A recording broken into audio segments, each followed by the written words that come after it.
Hello friend, જય શ્રી કૃષ્ણ। તો આજે આપણે અપ્પમ બનાવશું। અપ્પમ બનાવવા માટેની સામગ્રી જોઈ લેશું। 2 કપ રવો લીધો છે, જાડો કે ઝીણો ગમે તે ચાલે।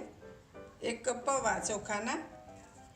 અને મજેદાર ચટણી બનાવવા માટેની સામગ્રી જોઈ લેશું અપ્પમ સાથે ખાવાની। 1 કપ સિંગના દાણા, મેં અત્યારે ખારી સિંગ લીધી છે। 1 કપ ડાળિયાની દાળ આવે ને એ, અને ડાળિયાની દાળ ન હોય તો ચણાની દાળ તમે ફોડીને લઈ શકો છો। 1 મરચું અને 2 મરચી, 4 થી 5 લસણની કળી અને 1 આદુનો ટુકડો। હવે આપણે ચટણી બનાવી લઈશું। તો મિક્સર જાર લીધું છે, તેમાં આપણે આ મરચાં, આદુ, લસણ એડ કરી દઈશું।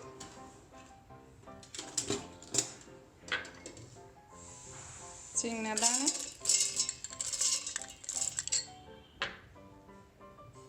ડાળિયાની દાળ,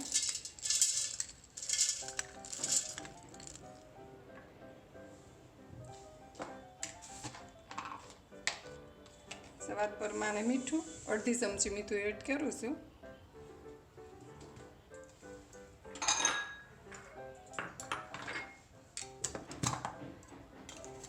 એક ચમચી સાકર,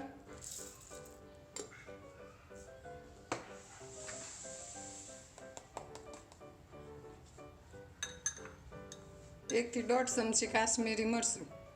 કાશ્મીરી મરચું એડ કરવાથી કલર બહુ મસ્ત આવે છે, ઓરેન્જ કલર।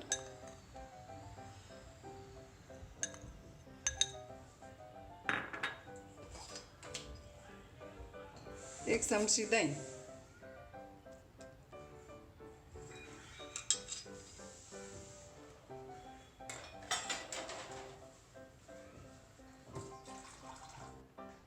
બે ચમચી પાણી। હવે આપણે ક્રશ કરી લઈશું।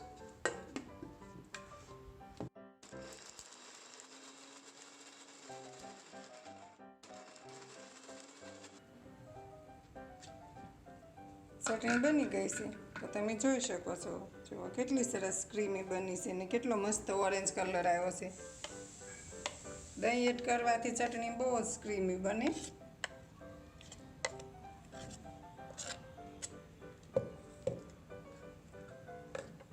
હવે ચટણીમાં આપણે તડકો આપી દઈશું।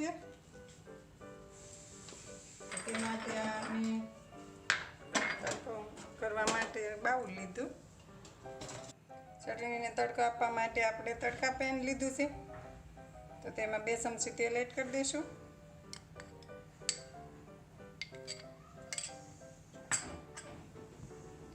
તેલ ગરમ થાય એટલે આપણે રાઈ એડ કરશું। અડધી ચમચી રાઈ,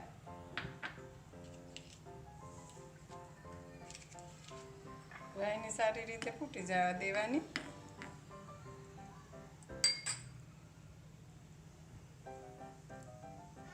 જો ફ્રેન્ડ્સ, આજની મારી રસોઈ તમને ગમી હોય તો મારા વિડીયોને શેર કરો, લાઈક કરો અને બાજુમાં બેલ આઇકન ઉપર ક્લિક કરો કે જેથી તમને ખબર પડે કે મારી નવી રસોઈ આવી ગઈ છે અને તમે જોઈ શકો છો। સારી રીતે ફૂટી જાય પછી આપણે આ સૂકા બે લાલ મરચાં એડ કરી દઈશું।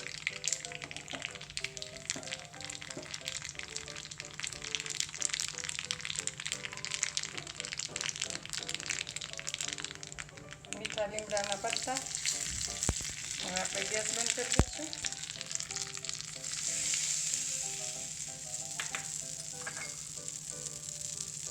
અને સારી રીતે મિક્સ કરી લઈશું।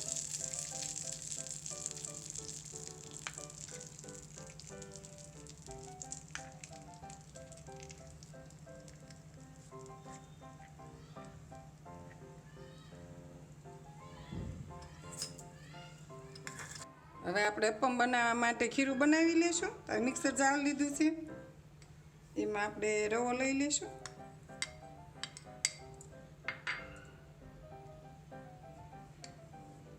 બે કપ રવો છે, વજનમાં 250 વજન જોવો તો। 1 કપ પૌવા 50 ગ્રામ વજનમાં। 2 ચમચી લીંબુનો રસ,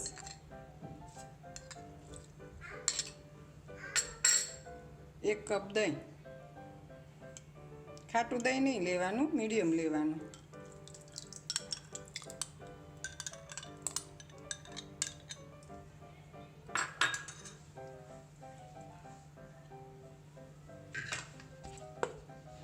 હવે આપણે ખીરું બનાવી લઈશું.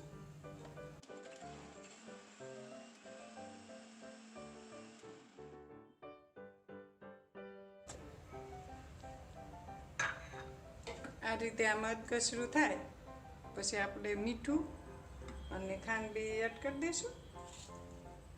1 ચમચી ખાંડ અને સ્વાદ પ્રમાણે મીઠું. આપણે ચટણીમાં અડધી ચમચી મીઠું એડ કર્યું છે એટલે આપણે આમાં અડધી ચમચી ઉપર છે જ નાખશું. પછી એવું લાગે તો તમે શાખીને પછી ઓછા વધુ કરી શકો છો. હવે સારી રીતે ક્રશ કરી લઈશું.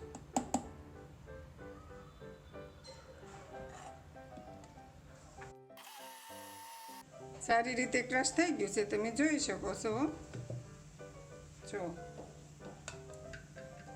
આ રીતે એટલું થીક રાખવાનું. હવે આપણે એક બાઉલમાં કાઢી લઈશું.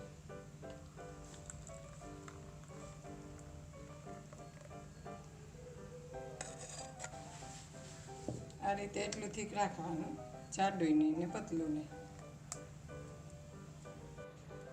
હવે આપણે 1 ચમચી ઈનો એડ કરી દઈશું. મેં અત્યારે ઈનો યુઝ કરું છું, પછી તમે બેકિંગ સોડા યુઝ કરવા હોય તો પણ કરી શકો છો.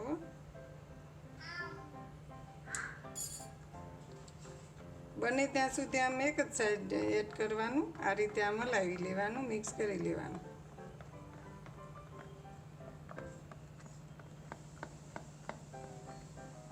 કેટલું સરસ ફ્લોપી બતાય છે, જો તમે જોઈ શકો છો.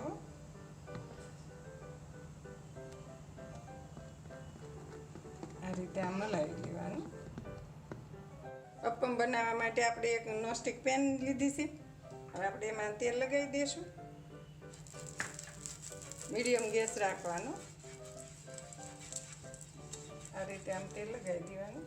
ટીશ્યુ પેપરથી આ રીતે આમ સાફ કરી લેવાનું. બધું જ તેલ લઈ લેવાનું, હાવ કોરી કરી લેવાની.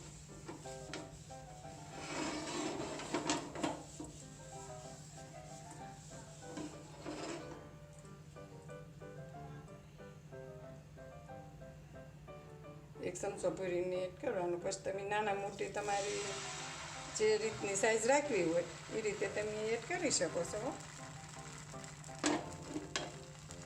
આપણે ચમચાથી નહીં ફેલાવાનું, આ રીતે આમ ફેલાઈ દેવાનું.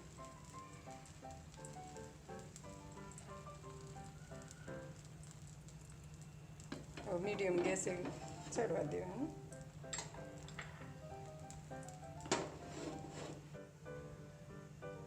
જો તમે જોઈ શકો છો કેટલી મસ્ત જાળી પડી છે. આ રીતે આમ બધા આપણે બનાવી લઈશું.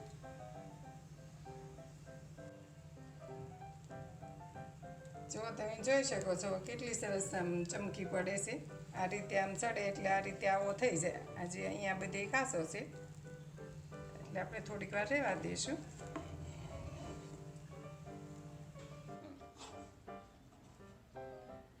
બધાય બનીને રેડી છે તો તમે જોઈ શકો છો.